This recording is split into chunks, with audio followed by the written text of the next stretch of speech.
Karma's a bitch, isn't she, Agnes? I remarked, my voice laced with a satisfaction that was as dark as the chocolate I was nibbling on.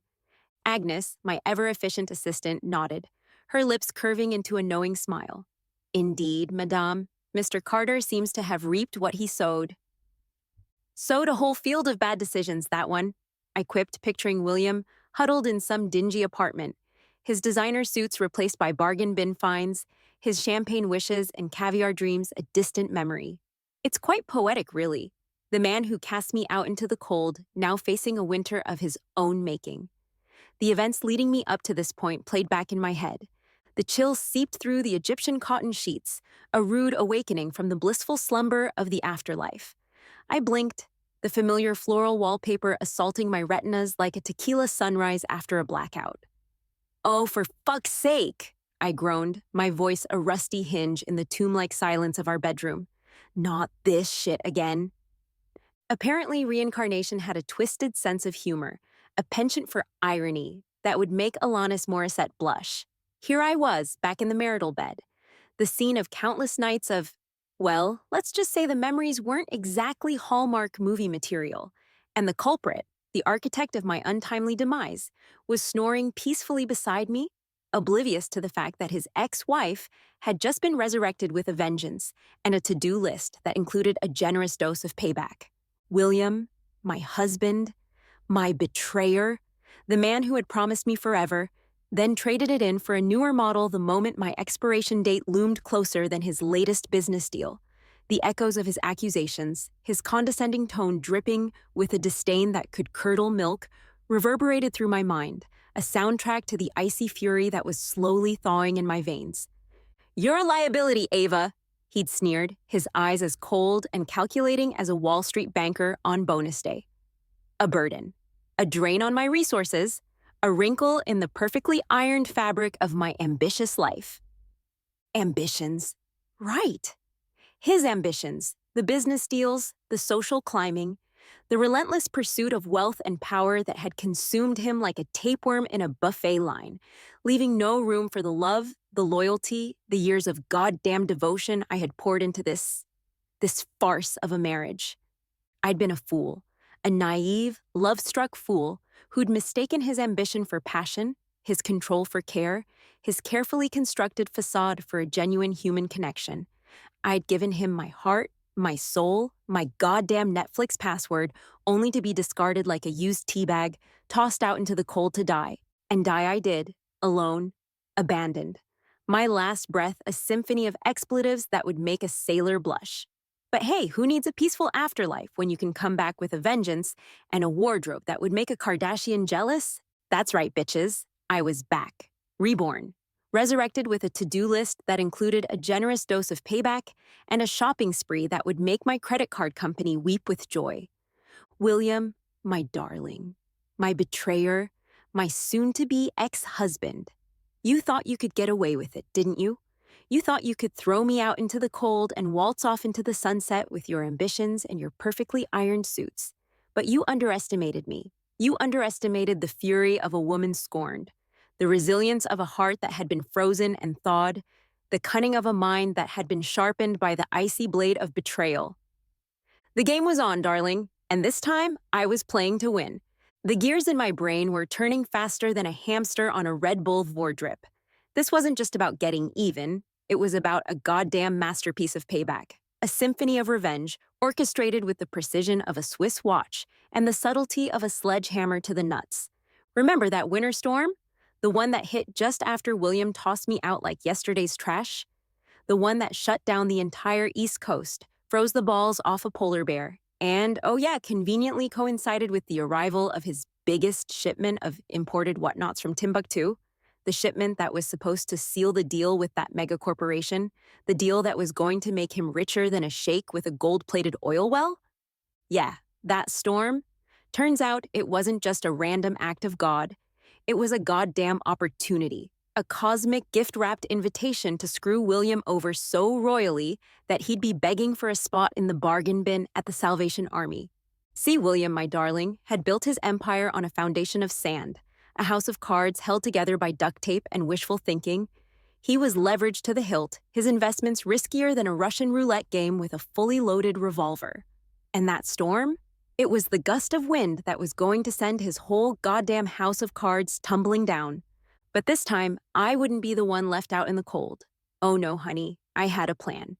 A plan so cunning, so devious, so deliciously wicked that Machiavelli himself would be giving me a standing ovation from his grave. First, the finances. While William was busy charming investors and screwing over his competitors, I'd been quietly squirreling away funds, siphoning off a little here, a little there, like a financial termite nibbling at the foundation of his empire. A few discreet consultations with a lawyer who specialized in screwing over scummy husbands, a couple of forged signatures. Hey, if they could do it, so could I, and voila! A nice little nest egg, tucked away in an offshore account, just waiting for me to fly off to a tropical paradise and sip margaritas while he froze his assets off. Then there was the matter of his precious business deal. Remember that rival of his, the one he'd been trying to crush for years? The one with the smoldering good looks and the bank account that could make Scrooge McDuck drool with envy? Yeah, that guy. Turns out he was more than happy to step in and take over the deal the moment William's finances went belly up. A little birdie, okay, it was me, disguised as a bored socialite with a penchant for gossip and a hefty trust fund, had whispered a few sweet nothings in his ear, and he was practically salivating at the prospect of watching William crash and burn. And finally, the piece de resistance, the cherry on top of this delicious sundae of revenge.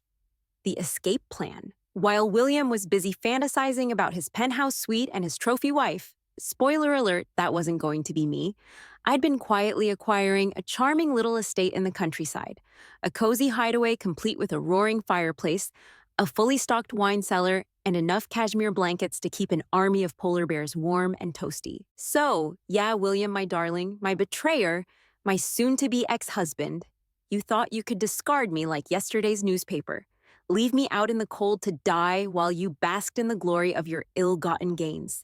But you underestimated me. You underestimated the fury of a woman scorned, the resilience of a heart that had been frozen and thawed, the cunning of a mind that had been sharpened by the icy blade of betrayal. The game was on, darling. And this time, I was the one holding all the cards. Playing the dutiful wife was surprisingly easy. It was a role I'd perfected over years of marriage, a performance worthy of an Oscar nomination for Best Actress in a Domestic Thriller. William, bless his oblivious heart, lapped it up like a thirsty puppy at a fire hydrant. He was so used to me being the quiet, supportive spouse, the one who cooked his meals, ironed his shirts, and never questioned his questionable business dealings, that he never suspected the viper coiling beneath the surface, the icy rage fueling my every move. Darling, I'd coo, my voice a symphony of wifely concern. You look exhausted. Another late night at the office? Those bastards at Peterson and Sons are trying to undercut me on the Tanaka deal. He'd grumble, his brow furrowed with a frustration that was music to my ears. But I'll show them. I'll crush them. Now, darling, I'd interrupt, my voice a soothing balm to his ego. Don't let them get to you. You're brilliant, you're resourceful, you'll find a way to outmaneuver them. And he would, or so he thought. Because while he was busy strategizing and schmoozing, I was subtly sabotaging, planting seeds of doubt, whispering doubts in the ears of his allies, subtly shifting the playing field in favor of his rivals. A misplaced document here, a missed phone call there, a carefully timed leak of confidential information. It was all part of my grand symphony of destruction, a masterpiece of manipulation orchestrated with the precision of a surgeon and the ruthlessness of a mob boss. You're a lifesaver, Ava, he'd say, his eyes gleaming with gratitude as I handed him a forgotten file, a file that just happened to contain the crucial information that would derail his negotiations with the Tanaka Corporation. I don't know what I'd do without you. You'd be screwed, darling, I'd think, my smile as sweet as the arsenic I was slowly dripping into his metaphorical tea. But the real masterpiece, the coup de grace of my revenge plot, was the financial sleight of hand. While William was busy chasing his next million, I was quietly transferring his assets, siphoning off funds with the stealth of a ninja and the efficiency of a Swiss banker. A few forged signatures, a couple of offshore accounts, and voila, a nice little nest egg, tucked away for a rainy day, or in this case, a snowy apocalypse that was about to bury William's empire beneath a mountain of debt and despair. Just a little financial restructuring, darling, I'd explain, my voice as innocent as a newborn lamb, as I presented him with some fabricated investment documents, their figures a carefully crafted illusion designed to lull him into a false sense of security. Diversifying our portfolio, minimizing risk, you know the drill. He'd nod absently, his mind already on his next conquest, his trust in me as blind as his ambition. And I'd smile, a predator's smile, savoring the delicious irony of the situation. He thought he was the master of the game, the puppet master pulling the strings. But the strings, my darling, were now in my hands. And the puppet? Well, he was about to dance to a tune he hadn't anticipated. The anticipation was a heady drug, fueling my every move, my every word, my every carefully crafted smile. The game was afoot, and I, the discarded wife, the betrayed lover, the woman he thought he could control, was about to turn the tables, to rewrite the rules, to orchestrate a downfall that would be as spectacular as it was deserved. The dimly lit bar, a haven of clandestine meetings and questionable cocktails, was the perfect setting for a rendezvous with the enemy. I sat in a shadowy booth, my martini glass sweating like a politician under oath, my eyes fixed on the entrance. A predatory gleam in their depths. Enter stage left, Mr. Alexander Sterling, CEO of Sterling Industries, William's arch-nemesis, and my potential ticket to a front-row seat at the downfall of my soon-to-be ex-husband. "Mrs. Carter!" he greeted, his voice a smooth baritone that was as dangerous as his reputation, his eyes a piercing blue that assessed me with a shrewd intelligence that made my pulse quicken. I must say, I'm intrigued. What could possibly compel the wife of my most formidable opponent to seek a clandestine meeting in a establishment such as this? "Call me Ava, Mr. Sterling," I purred, my voice a silken counterpoint to his steely tone, my smile a carefully crafted mask that concealed the viper coiling beneath the surface. "And let's just say I have a proposition that might be mutually beneficial." He raised an eyebrow, his interest piqued. "Beneficial? Do tell." I leaned forward, my voice dropping to a conspiratorial whisper. "I believe you're familiar with your rival's precarious financial situation, his over-leveraged investments, his risky ventures, his dependence on the success of the Tanaka deal?" Sterling's lips curled into a predatory smile, his eyes gleaming with a hunger that mirrored my own. "Indeed. William Carter's empire is built on a foundation of sand. One good storm, and the whole house of cards comes tumbling down." "And what if I told you," I continued, my voice a silken thread weaving a web of intrigue, "that I could provide you with the catalyst for that storm? The information that would not only derail the Tanaka deal, but also expose his vulnerabilities, his secrets, the very cracks in his carefully constructed facade?" Sterling's smile widened, his interest now a full-blown inferno. "My dear Ava," he purred, his voice laced with a dangerous charm, "you have my undivided attention." I laid out my plan, the details unfolding like a chess game, each move calculated, each piece strategically placed to ensure William's ultimate demise. I revealed his weaknesses, his hidden debts, the risky ventures he had concealed from his investors, the very foundation of his empire built on a quicksand of lies and deceit. "And in return?" Sterling questioned, his voice a razor's edge, his eyes assessing my motives, my worth, my potential as an ally in this high-stakes game of corporate warfare. "Protection," I said simply, my voice firm, my gaze unwavering. "A safe haven from the storm I'm about to unleash. A guarantee that when William's empire crumbles, I won't be buried in the rubble." "And," he pressed, his intuition sharper than a diamond-tipped scalpel, "a share of the spoils," I added, my smile widening, the ambition I had suppressed for so long, now a burning flame in my eyes.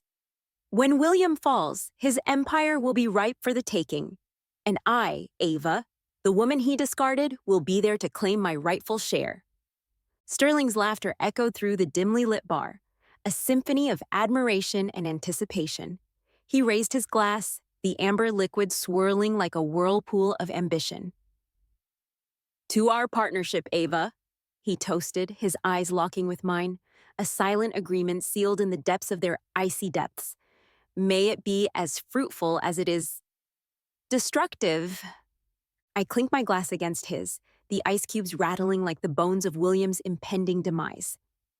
The game was on, and I, the discarded wife, the underestimated woman, had just secured my place at the table, my alliance with the enemy a testament to my cunning, my resilience, my unwavering determination to rewrite the ending of a story that had been stolen from me. The wind howled like a banshee on a bender, its icy fingers clawing at the windows, a symphony of impending doom that mirrored the storm brewing within me. William, bless his oblivious heart, was pacing the living room, his phone plastered to his ear, his voice a frantic blend of desperation and denial. "The shipment's delayed, but it has to arrive by tomorrow. The Tanaka deal, the financing, everything hinges on that goddamn shipment." I watched him, a predator savoring the last moments of its prey's ignorance, a grim smile playing on my lips. The stage was set, the trap sprung, the final act of this twisted drama about to unfold. "William, darling," I purred, my voice a silken counterpoint to the storm raging outside, "perhaps you should relax. It's just a little snow. I'm sure everything will be fine." He whirled around, his eyes narrowed with suspicion, his voice a venomous hiss that cut through the tense silence. "Fine? Fine? You think this is fine, Ava? My entire empire is about to crumble, and you're worried about a little snow." "Oh, darling," I sighed, my voice dripping with a mock concern that would make a sociopath proud. "Don't be so dramatic. It's not like it's the end of the world." "It might as well be," he roared, his face contorted with a fury that was as pathetic as it was predictable. "This deal, it's everything. My investors, my reputation, my future. It all hinges on this goddamn shipment." "And what about me, William?" I asked, my voice dangerously calm, the years of suppressed anger finally breaking free, the ice in my veins thawing into a torrent of righteous fury. "What about my future? The future you stole, the dreams you crushed, the life you discarded?" He stared at me, his eyes widening with a dawning realization, a flicker of fear replacing the arrogance that had always been his shield. "Ava, he began, his voice faltering, the excuses dying on his lips as he met my gaze, the icy resolve in my eyes a mirror to the storm raging outside. "Don't," I interrupted, my voice a whip crack against the howling wind. "Don't insult me with your apologies, your excuses, your pathetic attempts to justify the unforgivable. You threw me out, William. You left me to die in the cold. You chose your ambitions over our marriage, your greed over my love, your future over my life. But No buts, William," I said, my voice a steel blade cutting through his desperate pleas. "The game is over. You lost, and now you're going to pay." I turned and walked away, my suitcase a symbol of my liberation, my footsteps echoing through the house like a death knell to his dreams. He called after me, his voice a desperate plea that was lost in the wind, his words as meaningless as the promises he had broken. I didn't look back. There was no regret, no hesitation, no lingering attachment to the life I was leaving behind. The past was a graveyard, and I was not a mourner.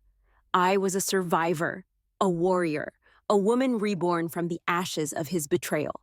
As I stepped out into the storm, the wind whipping my hair, the snow stinging my face, a sense of exhilaration surged through me. This was my moment, my reckoning, my chance to rewrite the ending, to claim the future that had been stolen from me. William might have thought he could control the elements, manipulate the markets, bend the world to his will, but he had forgotten one crucial factor: the fury of a woman scorned, the icy vengeance of a heart that had been frozen and thawed, the unwavering determination of a spirit that refused to be broken. The storm raged, a symphony of chaos and destruction, but within its icy embrace, I found a strange sense of peace, a clarity that had eluded me for years. The past was gone, the future uncertain, but the present, this moment of liberation, of defiance, of righteous anger, was mine. And as I walked away from the wreckage of my marriage, the storm my ally, the future my canvas, I knew that I was finally free. The news reports were a Greek chorus of doom, their voices a symphony of collapsing markets and plummeting stocks. The storm of the century, they called it. Their dramatic pronouncements punctuated by images of snow-covered cities, stranded vehicles, and panicked faces. I watched from the window of my penthouse apartment, the cityscape a frozen wasteland, the once familiar hum of traffic replaced by an eerie silence that echoed the growing emptiness within me. Damn it! I swore, my fist slamming against the mahogany desk, the pain a welcome distraction from the icy dread that was creeping up my spine.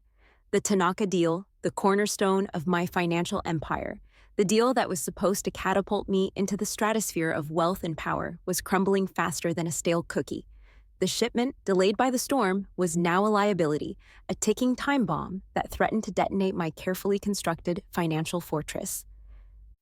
Mr. Carter, my assistant, a mousy little thing whose voice was as shaky as my stock portfolio, stammered through the phone.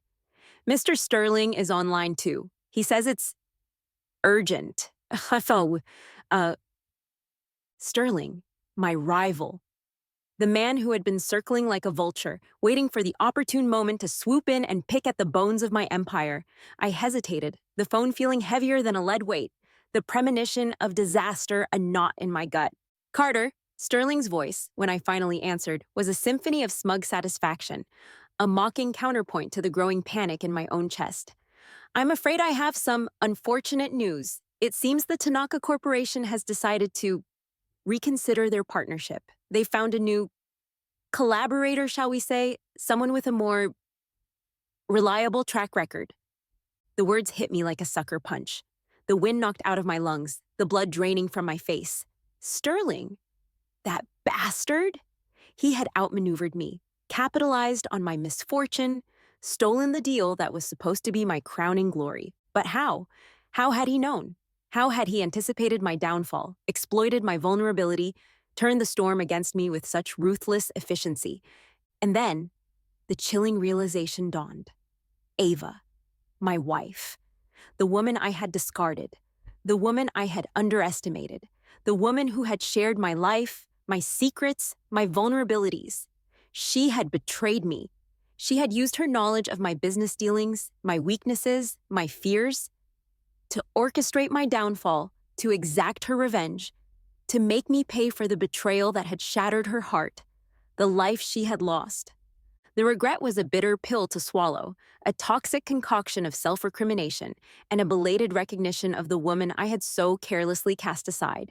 She had been my partner, my confidant, the silent force behind my success, the anchor that had kept me grounded in the storm of my ambition. And I, in my arrogance, my blindness, my relentless pursuit of power, had failed to see her worth, her strength, her unwavering loyalty. Now, I was paying the price. My empire was crumbling, my finances in ruins, my reputation tarnished, my enemies circling like sharks in blood-soaked waters.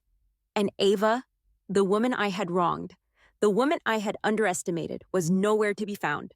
She had escaped the storm, leaving me to face the consequences of my actions, the bitter harvest of my own betrayal. And as I looked out at the frozen cityscape, the silence amplifying the echoes of my despair, a chilling truth settled upon me. I had lost everything, my wife, my fortune, my future, and in their place, I had nothing but the bitter taste of regret and the haunting realization that the woman I had discarded was the very woman who had orchestrated my downfall. The news of William Carter's downfall spread through the financial district like wildfire, a delicious gossip feast served on a platter of schadenfreude. I sat in my office, the panoramic view of the city skyline a testament to my own burgeoning empire, a smirk playing on my lips as I listened to the reports of his crumbling deals, his plummeting stock prices, the vultures circling the carcass of his once mighty corporation. "He's finished, Mr. Sterling," my chief advisor, a man whose ruthlessness was matched only by his impeccable taste in Italian suits, announced with a satisfied gleam in his eye. "The Tanaka deal is ours. His investors are jumping ship, and his creditors are sharpening their knives." "Excellent," I purred, leaning back in my leather chair, the victory as sweet as a vintage port. It seems our associate has delivered on her promise. Ava Carter, the woman who had walked into my office, a whisper of defiance in her eyes, a carefully crafted plan for revenge tucked up her designer sleeve. I had underestimated her at first, dismissed her as just another scorned wife, seeking a petty payback. But she had proven to be a formidable ally, a master manipulator with a knowledge of William's weaknesses that was as intimate as it was devastating. She's a viper, that one, my legal counsel, a woman whose intelligence was as sharp as her stilettos, had warned.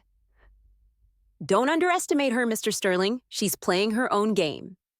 And what a game it was. A symphony of destruction orchestrated with the precision of a surgeon and the ruthlessness of a mercenary. She had fed me the information I needed, the keys to William's kingdom, the secrets that had unlocked his downfall. And in return, I had offered her protection, a safe haven from the storm she had unleashed, a share of the spoils that were now ripe for the taking. We need to move quickly, I instructed my team, the adrenaline surging through my veins, the thrill of the kill intoxicating. Secure the Tanaka deal, acquire his assets, dismantle his empire before he has a chance to recover. The wheels were set in motion, my team a well-oiled machine of ambition and ruthlessness. Their every action a calculated move in the game of corporate dominance. The Tanaka Corporation, once William's prized possession, now fell into my lap like a ripe fruit, their executives eager to align themselves with the new king of the hill. His assets, his properties, his investments, they were all up for grabs, a fire sale for the vultures who had been circling, their beaks sharpened, their hunger insatiable. And as I watched William's empire crumble, his name dragged through the mud, his reputation tarnished beyond repair. A grudging respect for Ava Carter mingled with the satisfaction of victory. She had played a dangerous game, a high-stakes gamble that had paid off spectacularly. She had used her knowledge, her cunning, her pain, to orchestrate a downfall that was as swift as it was brutal. And in doing so, she had not only avenged her own betrayal, but she had also proven herself to be a force to be reckoned with. A woman whose intelligence, resilience, and unwavering determination were a match for any man in this cutthroat world of business and ambition. The game was far from over, the landscape of power constantly shifting. But as I surveyed my newly expanded empire, the spoils of war glittering before me, I knew that I had gained more than just a victory over my rival. I had gained an ally, a partner in crime, a woman whose cunning and ambition were a force to be reckoned with. And as I raised a glass of champagne in a silent toast to Ava Carter, the architect of William's demise, a new chapter began, a chapter where the rules were rewritten, the boundaries redefined, and the future, uncertain but undeniably exciting, was ours for the taking. The wrought iron gates swung open, revealing a haven of snow-dusted serenity. I stepped out of the chauffeured car, my Louboutin sinking slightly into the pristine white blanket, a smirk playing on my lips. Welcome to Château de la Vengeance, my winter wonderland of payback and self-indulgence. Madame Carter, the estate manager, a woman whose impeccable French accent was as soothing as the crackling fire in the grand foyer, greeted me with a deferential bow. Welcome home. We have been expecting you. Or home. The word felt foreign, a delicious irony after years of being a glorified houseplant in William's sterile mansion of ambition. But this was different. This was my sanctuary, my fortress of solitude, the ultimate fuck you to the man who thought he could discard me like a last season's handbag. Champagne, madame! The housekeeper, a man whose discreet efficiency was as impressive as his ability to anticipate my every whim, inquired, a silver tray laden with crystal flutes appearing as if by magic. Darling, I purred, sinking into a plush velvet armchair that probably cost more than William's last sports car. Is there ever a time when champagne isn't the answer? The first few days were a decadent blur of indulgence and self-reflection. I luxuriated in bubble baths that could rival Cleopatra's, devoured gourmet meals prepared by a chef whose culinary skills were as impressive as his cheekbones, and wandered through the sprawling gardens, their snow-covered landscape a stark contrast to the icy wasteland that had become William's world. This is the life, isn't it, Agnes? I remarked to my personal assistant, a woman whose loyalty was as unwavering as her ability to find the perfect shade of lipstick for any occasion. Indeed, madame, Agnes agreed, her eyes twinkling with amusement. A far cry from those stuffy board meetings and charity galas, wouldn't you say? Darling, I drawled, sipping my champagne. Those events were just a prelude to this. The main event, the grand finale, the ultimate revenge tour. And as the news of William's downfall reached my secluded sanctuary, the satisfaction was as intoxicating as the vintage Dom Perignon I was savoring. His empire crumbled, his finances in ruins, his reputation tarnished. It was a symphony of destruction that played like a lullaby to my vengeful heart. He never saw it coming, did he? I mused, watching the snow fall softly outside the window, the silence a stark contrast to the storm raging in William's world. He underestimated you, madame, Agnes observed, her voice a quiet affirmation of the power I had wielded, the cunning I had unleashed, the woman I had become. And as I reflected on the journey that had led me to this moment, a wave of gratitude washed over me. Gratitude for the second chance, for the knowledge that had empowered me, for the strength I had discovered within myself. I had been betrayed, discarded, left to die in the cold. But I had risen from the ashes, a phoenix forged in the fires of my own fury, my wings now strong enough to carry me to heights William could only dream of. The headline screamed from the front page of the Financial Times, its bold lettering a stark contrast to the delicate china cup I was holding. Carter Corp crumbles, William Carter declared bankrupt. I sipped my Earl Grey, the irony as delicious as the bergamot aroma wafting through the air. The king had fallen, and the queen? Well, she was sipping tea in her goddamn castle, her Louboutins propped up on a velvet ottoman, her bank account overflowing with the spoils of war. Karma's a bitch, isn't she, Agnes? I remarked, my voice laced with a satisfaction that was as dark as the chocolate I was nibbling on. Agnes, my ever-efficient assistant, nodded, her lips curving into a knowing smile. Indeed, madame. Mr. Carter seems to have reaped what he sowed. Sowed a whole field of bad decisions, that one, I quipped, picturing William huddled in some dingy apartment, his designer suits replaced by bargain bin finds, his champagne wishes and caviar dreams a distant memory. It's quite poetic, really. The man who cast me out into the cold now facing a winter of his own making. But the satisfaction, though undeniable, was also tinged with a strange sense of pity. William, for all his flaws, his ambition, his ruthlessness, had been a part of my life for years. We had shared a bed, a home, a life, however flawed, however illusory. And to see him fall so far, so fast, it was a reminder of the fragility of empires, the fickle nature of fortune, the precariousness of a life built on a foundation of ambition and deceit. What will become of him, madame? Agnes inquired, her voice a gentle probe into the depths of my lingering attachment to the man who had wronged me. Who cares? I retorted, though the question echoed in the hollow chambers of my own heart. He made his choices. He reaped the consequences. It's not my concern anymore. And it wasn't. Or so I told myself. Because the truth was, even in my triumph, a part of me still mourned the man he could have been, the husband he had promised to be, the life we could have shared if his ambition hadn't eclipsed his empathy, his greed hadn't devoured his humanity. But the past was a graveyard, and I was not a mourner. I had buried the ghosts of my former life, the shattered dreams, the wasted years, the love that had turned to ashes in the icy grip of his betrayal, and now I was focused on the future, the life I was building, the empire I was creating, the woman I was becoming. We have a meeting with the board of directors this afternoon, madame, Agnes reminded me, her voice a gentle nudge back to the present, the reality of my newfound power and influence. Excellent, I said, my voice firm, my gaze fixed on the horizon, the possibilities stretching before me like an uncharted landscape. It's time to consolidate our gains, expand our reach, and show the world what a woman can achieve when she's no longer held back by the limitations of a man's ambition, a family's betrayal, a society's expectations.